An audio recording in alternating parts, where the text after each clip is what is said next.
sa House naman, pupusa po tayo ng batas to give the President emergency powers to suspend the excise tax on fuels. So that's one. And kumikilo si Pangulo para manigurado na lahat naman na ng ating mga kababayan ay ibibigay ng tulong na kailangan nila. The other one is the executive gave the directive nationwide. Inunahan muna yung Metro Manila dahil doon talaga naramdaman yung crisis the most. But we will be giving 5,000 pesos to every PUV driver, tricycle, jeepney, lahat ng naapektado dahil sa gera sa Middle East. As we know, umaangat talaga presyo ng oil ngayon because of what's happening, and medyo nakakadismaya dahil hindi natin alam kung kailan ito matatapos.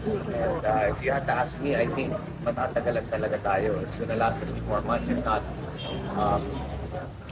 a year.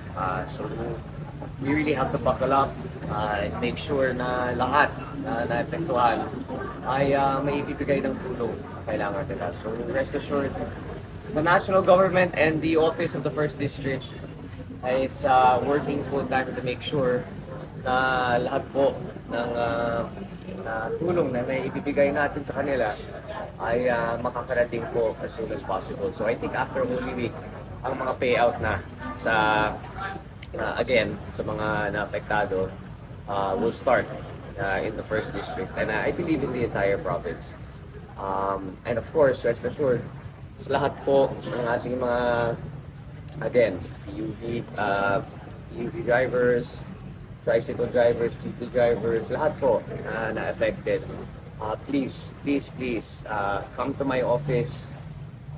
Dapat kayo dyan yung opisina ko anytime, and we will make sure lahat po ng tulong na kailangan nila ibigay po natin. How about the mga farmers? That will be the next batch.